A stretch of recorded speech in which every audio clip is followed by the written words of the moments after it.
নওগাঁয় সপ্তাহের ব্যবধানে বেড়েছে সব ধরনের সবজির দাম। সরবরাহে কমার অজুহাতে বাড়তি দামে বিক্রি হচ্ছে সবজির দাম বাড়তি মৌলভীবাজারেও। বেশি দাম বেড়েছে কাকরোলের। বিস্তারিত জানাতে নওগাঁ পৌর পাইকারি বাজার থেকে যুক্ত হচ্ছেন সহকর্মী আব্বাস আলী এবং মৌলভীবাজার থেকে সবজির আড়ত থেকে যুক্ত হবেন এম এ হামিদ। শুরুতেই যেতে চাই আব্বাসের কাছে। আব্বাস, জানাবেন যে নওগাঁয় সবজির দরদাম কেমন এবং কোনোটার দাম বেড়েছে কিনা? বাড়ায় ক্রেতাদের মাঝে বেশ অস্বস্তি বিরাজ করছে। যদি সবজির দামের কথা বলি, যে এখানে কচুরলতি এবং বেগুন বিক্রি হচ্ছে 60 টাকা কেজি, পটল বরবটি তরই বিক্রি হচ্ছে প্রকারভেদে 50 টাকা কেজি, শশা বিক্রি হচ্ছে 30 টাকা কেজি, করলার দাম বলা যায় যে কেজিতে 5 টাকা কমে এখন বিক্রি হচ্ছে 35 থেকে 40 টাকা কেজি, পেঁপে টমেটো বিক্রি হচ্ছে 35 টাকা কেজি, লাল শাক বিক্রি হচ্ছে 25 থেকে 30 টাকা কেজি। যেমনটি বললাম যে কাঁচামরিচ 10 টাকা কেজিতে বেড়ে এখন বিক্রি হচ্ছে 50 টাকা কেজি, ডাঁটা বাঁকুড়া বিক্রি হচ্ছে প্রতি পিস 2 থেকে 3 টাকা পিস, এবং লাউ বিক্রি হচ্ছে 25 টাকা পিস। যেহেতু এখন গ্রীষ্মকালে শাকসবজি উৎপাদন করতে গিয়ে কৃষকদের অনেকটা খরচ করতে হচ্ছে এবং পরিশ্রম করতে হচ্ছে। এছাড়া পোকামাকড়ের উপদ্রব কিছুটা বেড়েছে। বলা যায় যে সবজির উৎপাদন কম হওয়ার কারণে বাজারে সরবরাহ কমেছে এবং দাম কিছুটা বেড়েছে বলা যায়। আর এই পাইকারি বাজারে যদি সবজির দাম কমে বা বাড়ে, এর প্রভাব পড়ে খুচরা বাজারে। যেহেতু এখন এই পাইকারি বাজারে সবজির দাম বেশি, যার কারণে খুচরা বাজারেও চড়া দামে বিক্রি হচ্ছে এবং ক্রেতারা এই সবজি কিনতে গিয়ে অনেকটা অস্বস্তি প্রকাশ করছেন। তবে সবজির দাম আগামী প্রায় 20 থেকে 25 দিন পর কিছুটা কমার সম্ভাবনা রয়েছে বলে জানিয়েছেন ব্যবসায়ীরা। কারণ এখন যে পরিমাণ সবজির উৎপাদন হচ্ছে তা দিয়ে আসলে চাহিদা পূরণ করা সম্ভব হচ্ছে না। আগামী 20-25 দিন পর যখন সবজির সরবরাহ বাড়বে, তখন দাম কিছুটা কমে আসবে বলে জানিয়েছেন এখানকার কৃষক এবং ব্যবসায়ীরা। দাম কমে আসলে কৃষকদের মাঝে অনেকটা স্বস্তি ফিরে আসবে। তো বলা যায় যে সবজির উৎপাদন বাড়লে হাটে সরবরাহ বাড়বে এবং সবজির দাম কমে আসবে।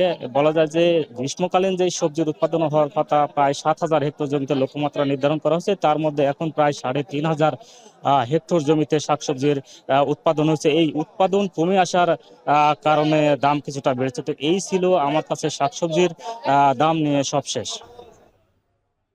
এবার একটু যেতে চাই মৌলভীবাজারে। সেখানে আছেন সহকর্মী হামিদ। আপনি জানাবেন যে এইখানে আসলে সবজির দরদাম কেমন দেখছেন, বিস্তারিত জানান।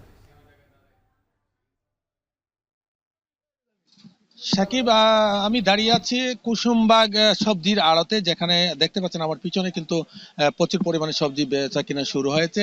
এটা ভোর 5:30 থেকে 6টা থেকে শুরু হয় এবং দুপুর অবধি চলে। এখানে আমি অনেকের সাথে কথা বলেছি, ব্যবসায়ীদের সাথে কথা বলে জেনেছি যে সবজির দাম কিছুটা নাগালের মধ্যে তারা বলছেন পাইকারি বাজারে, কিন্তু খুচরা বাজার ঘুরে দেখা গেছে যে প্রতিটা সবজির দাম আগে যেখানে 30 থেকে 35 টাকা বিক্রি হতো, এখন সেখানে 60 থেকে 65 টাকা কেজিতে বিক্রি হচ্ছে। এখানে নতুন সবজি হিসাবে ফুলকপি এবং কাকরুল এসেছে। ফুলকপির দাম প্রতি কেজিতে 100 টাকা করে খুচরা পাইকারি বাজারে বিক্রি হচ্ছে এবং সেটা খুচরা বাজারে গিয়ে কিন্তু 150 টাকার উপরে চলে যাচ্ছে। অপরদিকে কাকরুল 75 থেকে 80 টাকা কেজিতে বিক্রি হচ্ছে এবং সেটা খুচরা বাজারে গিয়ে 30 থেকে 40 টাকা বেড়ে যাচ্ছে। এছাড়া অন্যান্য যে সবজিগুলো রয়েছে, বিশেষ করে ঝিঙ্গা, পটল, বেগুন বা অন্যান্য যে সবজিগুলো রয়েছে, প্রতিটি সবজি কিন্তু 40 থেকে 50 টাকা বা প্রকারভেদে 60 টাকায় বিক্রি হচ্ছে। টমেটো, এলসি টমেটো যেগুলো রয়েছে সেগুলো খুচরা বাজারে বিক্রি হচ্ছে 32 থেকে 35 টাকার মধ্যে, কিন্তু সেগুলা